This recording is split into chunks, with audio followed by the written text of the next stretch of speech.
Bem, alunos, estamos aqui de volta para a continuação do nosso curso livre de formação teológica do CETAD, em convênio com o PEC. Aqui é o pastor George Fernandes. Vamos recomeçar a nossa agora segunda aula do livro 4, a disciplina História do Cristianismo. Para nos localizarmos aí nos nossos estudos, vamos continuar este tema dessa disciplina agora na aula número 2, a partir da página 17 do nosso livro texto. Você pode acompanhar esta aula. Vamos falar agora do segundo período histórico da igreja. Como falamos na aula inicial, esse curso será dividido em períodos históricos da igreja. Vamos tratar agora do período das perseguições imperiais, chamados períodos das grandes perseguições, onde os crentes eram atirados aos leões e eram perseguidos até a morte pelo Império Romano. Esse período das perseguições imperiais durou do ano 100, que é na virada do século I para o segundo, início do segundo século, até o ano 313, quando Constantino, o imperador Constantino, editou o Édito de Milão, acabando com as perseguições e estabelecendo o cristianismo como uma religião agora permitida pelo Império Romano, que logo em sequência seria a religião oficial do Império. Então vamos começar a nossa aula dividindo assim em subtemas. Primeiro vamos falar da igreja perseguida, vamos falar também depois no tópico B as grandes perseguições do Império, que são mais ou menos o que aconteceu nesse segundo período desses dois séculos, o século II e o século III, do início do século II até o início do século III. Vou falar da igreja perseguida. A perseguição da igreja vinha já da era apostólica, como vimos na aula anterior. Os próprios apóstolos sofreram perseguições. Dos 12 apóstolos, depois Paulo, que foi também chamado depois para a obra apostólica, todos eles foram martirizados, com exceção do apóstolo João, que ainda após a sua prisão em Patmos, onde ali ele escreveu o Apocalipse, ele foi liberto após a perseguição de Domiciano. Ele foi liberto e retornou para o continente para pastorear a igreja de Éfeso. E segundo a tradição e a história eclesiástica, ele teria permanecido em Éfeso até o final da sua vida, já entrando nesse período aí de perseguições, né? de uma nova onda de grandes perseguições imperiais. Teria morrido, segundo os historiadores da igreja, no início do século II, por volta do ano 100, 103, por aí assim, que houve a morte do apóstolo João. Então todos os apóstolos da igreja primitiva foram martirizados, foram mortos, perseguidos em várias partes do mundo, né, daquela época ali, durante a expansão da igreja no primeiro século. Então a perseguição já vem desde o início. Os imperadores romanos, desde Nero, perseguiram duramente a igreja e sistematicamente até por volta do ano 305. Esse período corresponderia à igreja de Esmina, segundo a interpretação histórica das cartas às 7 igrejas do Apocalipse. É uma interpretação escatológica que identifica as 7 igrejas da Ásia com 7 períodos da igreja. Tá? É uma conjectura, né? Uma interpretação, uma tese histórica, com vista histórica, esse modelo interpretativo do livro do Apocalipse. Então, segundo essa área da escatologia, esse período de perseguição inicial corresponderia à igreja de Esmina, descrita ali no livro de Apocalipse, no capítulo 2, versículos de 8 a 10, que você poderá ir, durante os estudos no seu livro, você poderá ir confirmando esses versículos na sua leitura. Procure fazer sempre essas leituras dos versículos para que você possa parear, né? Uma expressão que é usada muito na tecnologia hoje, parear o celular com a TV, parear o celular através do Bluetooth, com esses novos termos tecnológicos. Então você vai parear a Bíblia com um livro que você estuda. Qualquer livro que você estude e citar uma referência bíblica, sempre confirme, sempre confira, para que a gente possa tirar todas as dúvidas. Porque pode ser que haja algum tipo de erro de digitação ou de número e a citação não esteja correta. Aí você depois pode fazer uma revisão, tá bom? Então Esmina significa mirra ou amargura, e vigência desde Nero até o ano 300. Seria esse período segundo essa interpretação escatológica e histórica do Apocalipse. Características desse período seria de extrema perseguição, o inimigo é revelado, e fundamenta-se essa tese na parábola do trigo, ou do joio e trigo. Apocalipse 2:10 diz assim: não temas o que hás de sofrer, ser fiel até a morte e dar-te-ei a coroa da vida.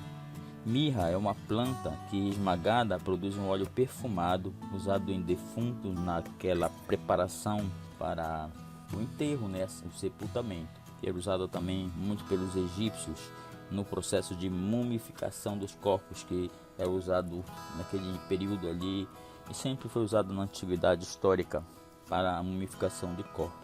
E os judeus também faziam a preparação dos sepultamentos com essas especiarias. Inclusive o corpo de Jesus sofreu esse processo. Então essa planta, ela produzia um perfume conhecida como óleo da morte. Houve perseguições que resultaram em 1.500 mortes e depois mais 800 executadas de uma só vez. Esmirna permanece como uma cidade importante até hoje, ao contrário das outras cidades. Quando se nasce uma vez, morre duas vezes. Quando se nasce duas vezes, morre uma vez. É um ditado que era falado pelos estudiosos referentes a esse período, né? É como Jesus falou, né, nas suas parábolas, dizia que era necessário que o trigo morresse para que a semente, uma vez plantada, uma planta do trigo, uma vez sendo morta, as sementes daquela planta gerariam centenas de outras plantas. Era como se quanto mais a igreja fosse perseguida, mais a igreja crescia,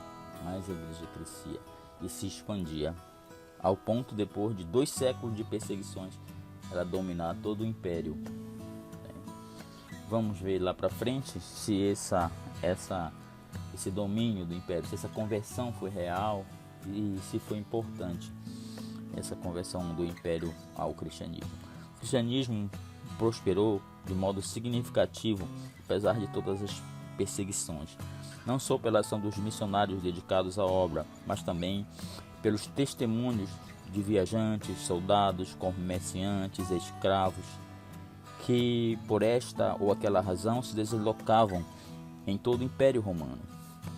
O Império Romano tinha uma malha viária espetacular, porque o Império foi construído com o ferro, né?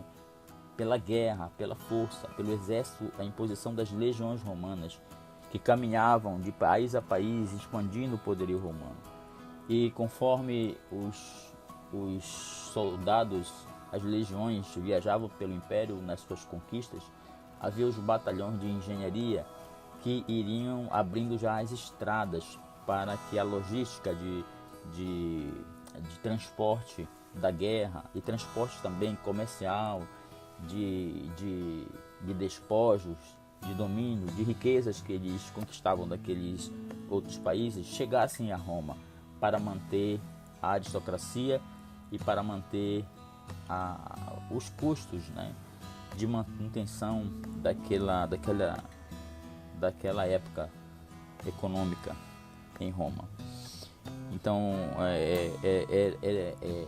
Deus permitiu que houvesse essa expansão imperial romana para que o cristianismo, como fosse assim, a sedimentação das estradas para que o cristianismo pudesse entrar por todas as estradas do Império. Se você pegar um mapa das estradas romanas daquele período, são muitas estradas haviam. E por essas estradas que Paulo percorreu nos seus 30 anos de missões, né, cristãs, levando o evangelho por quase toda a dimensão do Império Romano.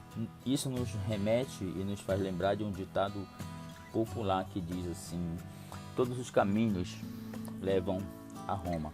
É um ditado muito frequente nesse período histórico aí da expansão da igreja dentro do Império Romano. Cada cristão, falando da sua fé, era e é até hoje um missionário. Grande verdade contém na conhecida frase: ovelha gera ovelha. Assim, foram feitos adeptos de várias línguas e culturas existentes no vasto Império Romano. Na Ásia Menor, o cristianismo veio a predominar, esvaziando o paganismo que estava implantado naquelas culturas. Era mais atuante nas regiões mais próximas do Mediterrâneo pela facilidade de comunicação e menos efetivo nas regiões distantes. Todavia chegou até a Europa Central, norte da África e a Ásia. A Ásia propriamente dita, e depois alcançou a Mesopotâmia, todo o Império Médio. O cristianismo trazia uma nova perspectiva humanitária e dignificante para o ser humano. A igreja tornou-se uma força civilizadora, trazendo uma mensagem de amor ao próximo, uma negação aos costumes brutais dos poderosos em relação aos mais fracos, e a igreja também entrava inicialmente nas camadas mais pobres e humildes, fortalecia-se e logo penetrava em todas as classes sociais. A maior força da igreja era constituída de pequenos negociantes, proprietários de modestas glebas de terras e artesãos. Vários soldados, apesar da profissão difícil, cruenta, violenta, recebiam a Jesus no coração, tornando-se mais humanos. Muitos dos convertidos pertenciam às classes ricas e ao alto funcionalismo da corte imperial, ou ainda à classe intelectualizada, sendo que alguns destacaram-se como os pais da igreja e como apologistas. Os pais da igreja são aqueles primeiros líderes, né? No latim chamado de padres. Daí vem a expressão que é usada muito no catolicismo para o líder religioso ser chamado de padre. Seria pai de alguém, ou aqueles primeiros pais da igreja, né? Referente àqueles líderes que foram surgindo. E os apologistas são aqueles que defendiam a fé. A apologética, queridos, nós vamos estudar na teologia, em cursos mais avançados, é a área da teologia que nos dá fundamentação e sistema filosófico, teológico, de como você defender a sua fé diante daqueles que são contrários ao cristianismo. Ou seja, a apologética facilita você a conhecer todas as religiões, todos os sistemas de pensamentos humanos, pensamentos científicos, pensamentos religiosos, para que você possa fazer uma comparação, uma análise comparativa, uma análise etnológica, para que você possa, com um referencial cristão, através da cosmovisão cristã, estabelecer uma confrontação dessas outras culturas, desses outros cultos, desses outros pensamentos em relação ao pensamento cristão estabelecido através da palavra de Deus. E nos habilita, portanto, a fazer a defesa de nossa fé perante de qualquer situação que você possa se encontrar. Escritores que escreviam a defesa da fé, esses apologistas, expunham as verdades evangélicas, as verdades contidas nos evangelhos e nos escritos dos apóstolos, respondendo às indagações dos pagãos e de pensadores, de autoridades, de políticos, de todos que vinham de alguma forma confrontar através de uma guerra ideológica algo que fosse denegrir ou abalar a mensagem cristã. A influência desses homens, dos apologistas, foi maior entre os próprios cristãos, que se fortaleciam na fé e na capacidade de argumentação do que entre os pagãos mesmo. A aparição de seitas e heresias na igreja impôs o estabelecimento de artigos de fé para serem impostos, afastando os hereges e mantendo a pureza e unidade da igreja. A doutrina, pouco a pouco, foi sendo sistematizada e se transformava em prova do cristianismo. Apareceram então as escolas teológicas, uma no Egito, outra na Ásia Menor e outra no norte da África, em Cartago. No Egito, a escola de Alexandria; na Ásia Menor, a escola de Constantinopla, na região da Turquia; e ao norte da África, a escola de Cartago. Eram as três grandes escolas teológicas do pensamento cristão naqueles primeiros séculos, do século dos apologistas e dos pais da igreja. Os principais apologistas e também pais da igreja desse período foram os seguintes personagens, que eu vou narrar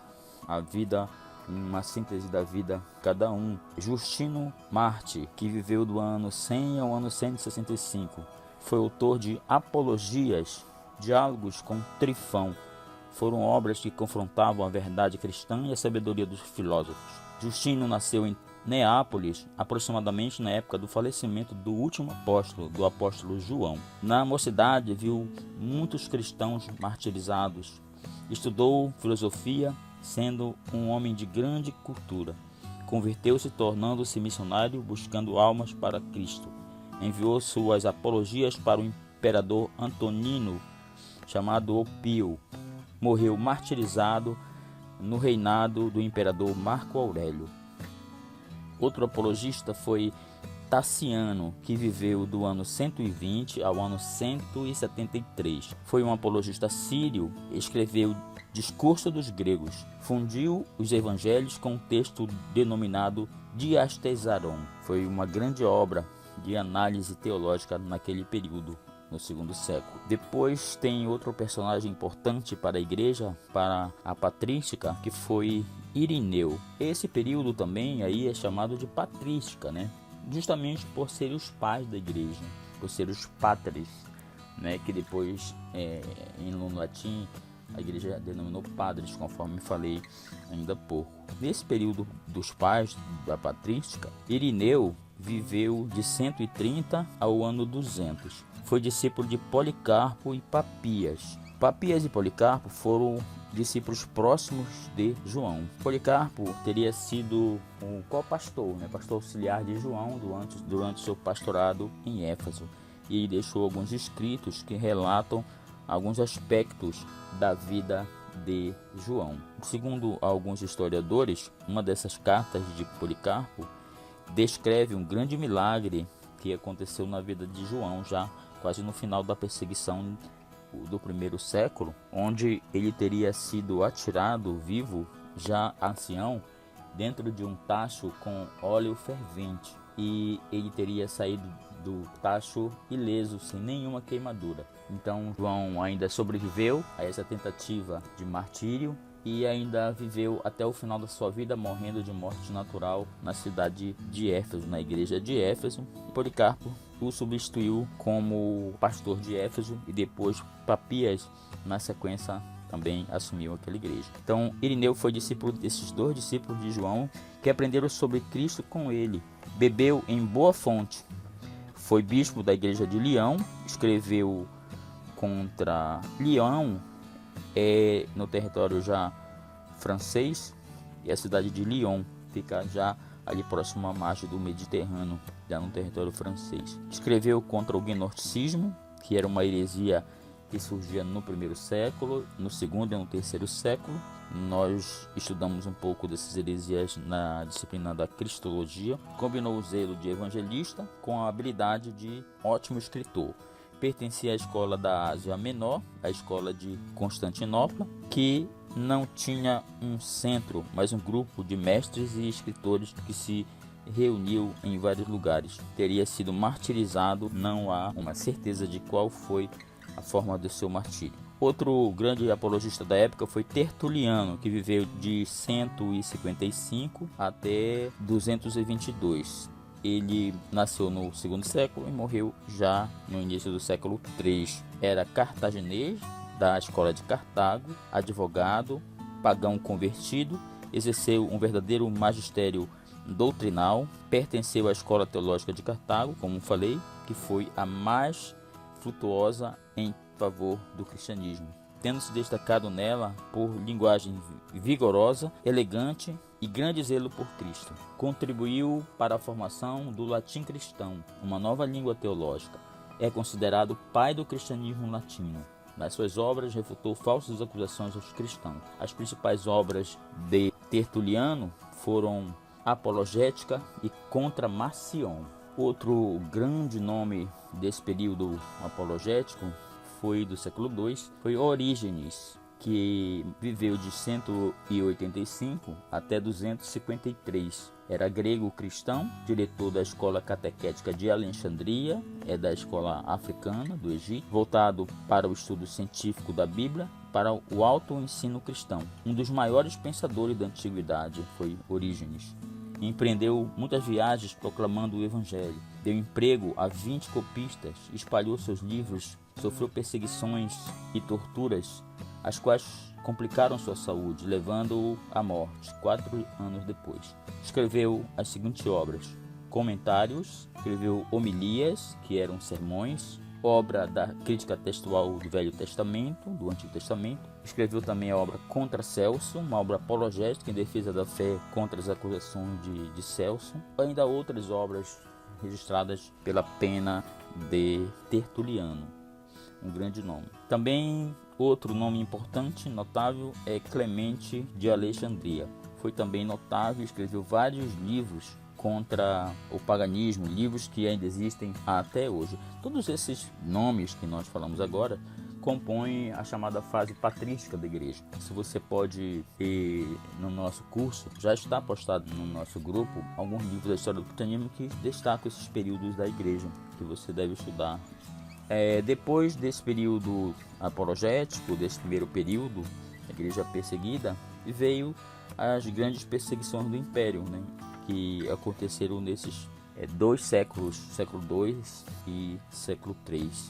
As grandes perseguições do império tiveram as seguintes razões, que foram: os crentes prestavam obediência e lealdade só a Jesus, jamais honrariam a César como a um deus, porque César, o imperador, é chamado de Kyrios, que em grego significava Senhor na perspectiva divina. Ele era considerado uma divindade e recebia adoração dos seus súditos. E os cristãos apenas obedeciam a Jesus e chamavam Jesus de Kyrios. Essa palavra Kyrios, ela era usada exclusivamente à pessoa do imperador, para justamente diferenciá-lo de demais homens. Os cristãos chamavam essa palavra para Cristo. Diziam que Cristo era o Senhor, Cristo era a divindade deles e não o imperador. Por isso eles eram perseguidos. Os crentes também eram caluniados como anarquistas, ateus e traidores. A ceia era realizada com portas fechadas e por isso acusado pelos pagãos de secreta e perigosa, como se fosse uma seita perigosa. Boatos corriam de que se embriagavam, apagavam as luzes e eram incestuosos, dando vazão aos mais baixos instintos. Eram acusados os cristãos dessas mentiras. Taxavam os cristãos de ignorantes, classe baixa, desprezível. Diziam que adoravam um asno crucificado. Os grandes perseguidores já foram citados, foram Nero, Domiciano, naquele primeiro século que vimos o surgimento da igreja. E vamos citar aqui alguns nomes de imperadores, que comandaram e apoiaram esse período chamado de perseguições imperiais. Os principais imperadores perseguidores foram o imperador Trajano, que viveu de 98 até o ano 117. Imperador com divisão administrativa, procurou atrair o povo pobre, a plebe, que era uma classe mais base da pirâmide social do império. Criou o programa dos alimentos de auxílio à pobreza. Moveu guerras de conquistas. Achou que os cristãos formavam uma sociedade secreta, proibida pelas leis romanas. Quando denunciados, eram supliciados, eram perseguidos e mortos. Entre suas vítimas figuram Simão, irmão do Senhor Jesus, bispo de Jerusalém, foi crucificado com prováveis 120 anos de idade. Inácio, bispo de Antioquia, teria sido morto por ordem de Trajano. foi lançado às feras no Coliseu Romano, em Roma, tendo enviado Plínio, o jovem, administrador da Bitínia, para impor castigo aos cristãos que não negassem a sua fé. Recebeu dele uma carta em que lhe contava os cristãos adorando Cristo como se fosse Deus e o louvavam com hinos. Tomavam refeições juntos, obrigavam-se a não roubar, não adulterar, não mentir. No entanto, a perseguição continuou. É intrigante como as pessoas de tão bons princípios pudessem ser perseguidas dessa forma. Só podemos ter uma explicação a essa perseguição desenfreada pelos romanos. Só mesmo uma obra maligna, em onde um ditador... Nós percebemos ao longo da história do homem esses processos de perseguições a vários grupos, principalmente religiosos, com o caso da Segunda Guerra Mundial, Adolf Hitler, com uma verdadeira característica de alguém que é contrária ao cristianismo, que persegue, que quer dominar no lugar de Cristo. Seriam aquilo que João diz, que o espírito do anticristo já está na humanidade, já está entre os homens. Por isso, em vários momentos históricos da humanidade surgem esse espírito do anticristo, e essa entidade que personaliza o mal, que persegue a igreja sem um motivo lógico. Outro imperador desse período que perseguiu muito a igreja foi Adriano, imperador Adriano, que viveu de 117 a 138. Foi adotado por Trajano no leito da morte como filho adotivo, visitou as províncias para estudar a reforma necessária ao bom governo, perseguiu os cristãos sem muito excesso. Ainda assim morreram muitos, entre eles morreram Telésforo da igreja de Roma. No seu governo a igreja cresceu muito em número de membros. Outro imperador, Antonino, chamado de Opio, que viveu de 138 a 161. Foi sobrinho e filho adotivo de Adriano, herdeiro do império. Mesmo não sendo um feroz perseguidor, muitos cristãos foram martirizados, entre eles Policarpo, um dos pais da igreja, foi martirizado no período de governo de Antonino. Depois de Antonino, Marco Aurélio, que foi imperador do período de 161 até 180. Foi adotado por Antonino Opio, acirrou a perseguição aos cristãos, queria que os romanos voltassem aos costumes antigos. Os cristãos eram considerados inovadores. Extremamente cruel, quase tão sanguinário quanto Nero. Mandou às feras as arenas, jogou às feras milhares de cristãos. Usou também a decapitação, a cortar a cabeça como um método de martirização. Entre suas vítimas se listam Justino, o apologista, Blandina, uma escrava crente, Potino, canonizado depois pela Igreja de Roma, foi sucedido por seu filho Cômodo, que governou até 192. Endeusou-se, identificando-se como Hércules. Depois de Marco Aurélio e Potino vieram Sétimo Severo, o imperador Sétimo Severo, que reinou de 193 a 211. Severo favoreceu os ritos orientais. Em 2002, publicou um edito que proibia o proselitismo religioso aos judeus e cristãos. Grande e feroz perseguidor dos cristãos, em Alexandria diariamente havia mártires. Pessoas diariamente eram mortas, quer por decapitação, quer por crucificação, ou ainda por serem queimados vivos. Uma de suas vítimas foi Leônidas, pai de Orígenes, que foi um grande apologista. Sua ação foi também intensa em Cartago, no norte da África. Vitimou ali muitos outros, como Perpétua e Felicidade, que foram mulheres crentes fiéis que foram lançadas às feras. Foi sucedido por seu filho Caracalla. Dá um pouquinho um salto de alguns anos, chegamos ao imperador Maximino.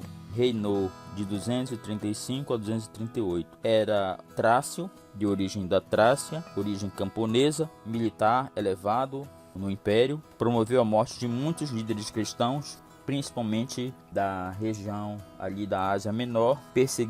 Tentou a morte de Orígenes, que foi um grande apologista, mas Orígenes conseguiu fugir da perseguição de Maximino. Depois de Maximino, reinou Décio, de 249 a 251. Numa tentativa de varrer o cristianismo, mandou matar milhares de cristãos em todo o império, em Roma, norte da África, Ásia Menor, O medo das terríveis torturas levou milhares a abrir mão da sua fé, a abjurarem da sua fé, de largarem a sua fé. A igreja se enfraquece e está em perigo de desaparecer devido a essa grande perseguição. Então Deus muda o imperador e com Públio Licínios Egnus Galinus, é o nome latim dele, em síntese ele era chamado de Galiano. Aí Deus coloca com a sua ação Galiano a uma longa paz à igreja, e a igreja consegue sobreviver e se reorganizar. Cumprindo-se, nessa grande perseguição, percebemos aqui a grande perseguição que a igreja sofreu, mas se cumprindo as palavras de Jesus que dizia acerca da igreja, que as portas do inferno, que a igreja jamais seria destruída, a igreja seria indestrutível e as portas do inferno não prevaleceriam contra a igreja do Senhor. Depois de Galiano vem o imperador Valeriano, que reinou de 253 a 260. Tão cruel como Décio, matou muitos líderes cristãos. Entre eles, Cipriano, bispo de Cartago, foi uma de suas vítimas. Depois de Valeriano, veio o imperador Diocleciano. Diocleciano reinou de 284 até 305. Ele reinou já no final, nasceu quase no final do século 3 e morreu já no início do século 4, em 305. Foi a última perseguição imperial de Diocleciano, porém a mais terrível de todas. Durante 10 anos houve uma verdadeira caçada, procurando cristãos em florestas, cavernas. Foram lançados milhares, foram lançados as feras, queimados, decapitados, e todas as formas cruéis para intimidar, para botar medo, pânico na igreja, nos crentes. Estava determinado a abolir o cristianismo, a varrer o cristianismo. Ele dizia que ia assumir que esse nome de Jesus ia acabar, ninguém ia se lembrar desse Jesus. Nesse período havia no Império Romano vários augustos, que eram líderes eleitos pelos exércitos que chefiavam, que dividiam o poder. Galério, um dos augustos do Oriente, foi brando para com os cristãos. Vemos que a perseguição era limitada pelo tempo de Deus e não se dava em todos os lugares ao mesmo tempo. Era severa, ora aqui, ora acolá, de tempos em tempos. A perseguição, como um perigo comum, aproximou as igrejas uma das outras, ampliando as linhas dirigentes. Como o cristianismo se iniciou no governo imperial, a igreja foi evoluindo para uma forma de governo com certa hierarquia, parecido com o modelo da hierarquia política dos romanos. Vários bispos se tornaram autoridades, mas nenhum bispo tinha autoridade sobre outro bispo. As seitas e heresias desenvolviam-se ao lado da sistematização da sã doutrina, e assim sendo, os cristãos do segundo e terceiro século tinham que lutar não só contra as perseguições físicas dos romanos, perseguições políticas de todos os níveis, mas também contra as doutrinas corrompidas. Daí a importância da apologia, dos apologistas que combatiam esses hereges e que ensinavam o verdadeiro cristianismo. Esse processo, gente, de perseguição continua até hoje na nossa igreja. Até hoje a igreja é perseguida, não só por pessoas, hoje muito menos perseguição política, mas temos muita perseguição por de dentro para fora da igreja, não perseguição do mundo em si, mas a perseguição de dentro para fora, que são as heresias. E dentre essas heresias que surgiram, eu vou citar algumas só, porque isso é estudado mais na teologia sistemática, na área de cristologia, de soteriologia, que disciplinas até que nós já vimos um pouco, que vai trabalhar essa questão das falsas doutrinas. Também a disciplina heresiologia, que nós devemos ainda estudar nesse processo de formação teológica. As principais seitas desse período, do século 2 e 3, também respingam ainda do século I, dos 3 primeiros séculos de grandes perseguições, foram os gnósticos. O gnosticismo acreditava num Deus supremo do qual emanava divindades inferiores e que Jesus Cristo não podia em hipótese alguma encarnar a divindade, porque o mundo material era mau. Então Cristo seria uma emanação da natureza divina, como se fosse um fantasma. Interpretavam as escrituras de forma alegórica e também afirmavam que só alguns recebiam o conhecimento salvífico, que era o ensinamento secreto transmitido pelos apóstolos aos seus discípulos mais íntimos. Então esse é um pouco do que seria a seita gnóstica que surgiu naquele período. Outra seita foi os ebionistas. Os ebionistas rejeitavam a divindade de Cristo, eram adeptos do Antigo Testamento e não aceitavam de forma alguma que Jesus fosse a divindade, que fosse filho de Deus. Depois veio os maniqueus, os maniqueístas. Seu fundador foi Mani, de origem persa. Renunciavam ao casamento, eram ascetas. O ascetismo é aquelas pessoas que se afastavam do mundo, né? Que se enclausuravam, ficavam nas cavernas.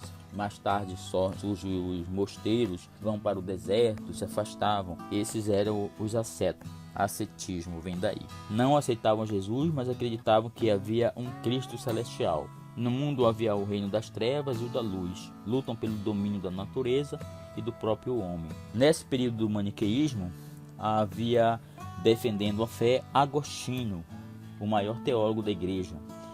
Ele era maniqueu antes de se converter. Ele foi maniqueísta, depois ele se converteu e passou a combater essa heresia, é chamado Santo Agostinho. Também tinha o marcionismo, que vem de Marcião, que acreditava num Deus deste mundo, contrastando com um Deus de misericórdia revelado em Cristo.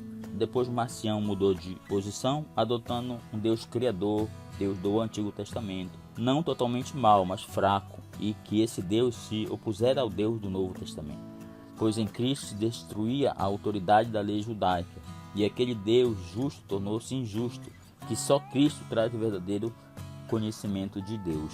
Quer dizer, uma complicação entre as pessoas da Trindade, né? Dizendo que Deus não era superior a Cristo e que sim, Cristo era superior a Deus, bate frontalmente com a economia da Trindade, a hierarquia da Trindade, a hierarquia entre as pessoas da Trindade, entre o Pai, o Filho e o Espírito Santo. A igreja já organizada nesse momento histórico, dividida em dioceses, expurgava as heresias. A igreja era um exército disciplinado e unido sob direção competente. Havia, portanto, um império de vida abundante, de poder sempre crescente, que era a igreja cristã.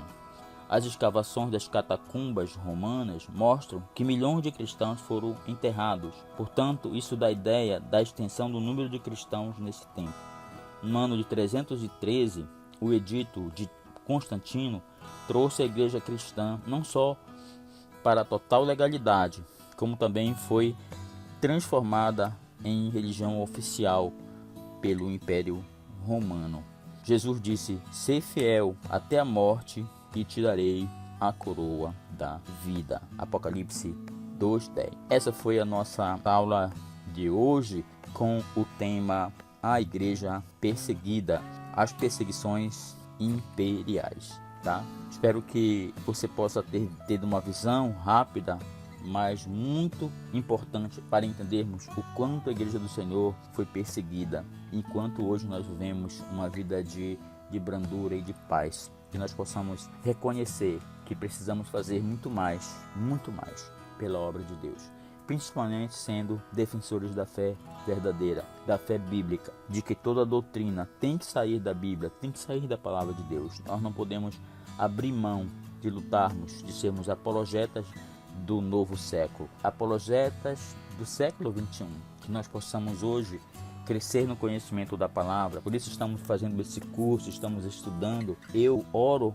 sobre vocês e peço a unção de Deus sobre a vida de vocês, que vocês busquem os dons do Espírito, os dons de revelação de Deus, os dons de conhecimento da palavra, os dons do Espírito, os dons de sabedoria de Deus, para que nós possamos interpretar a Bíblia, para que nós possamos aprender da Bíblia, e somente a Bíblia, somente a Escritura, como Lutero falou na sua reforma, só a Escritura é capaz de ser a regra de nossa fé e prática cristã. Oro que Deus abençoe suas vidas, que vocês possam crescer no conhecimento da sua palavra e que possam pedir a Deus que lhe dê sabedoria, porque a palavra diz que a lei do Senhor é perfeita e dá a sabedoria aos simples. Deus abençoe a você neste momento e até a nossa próxima aula, que falaremos sobre outro período da história do cristianismo.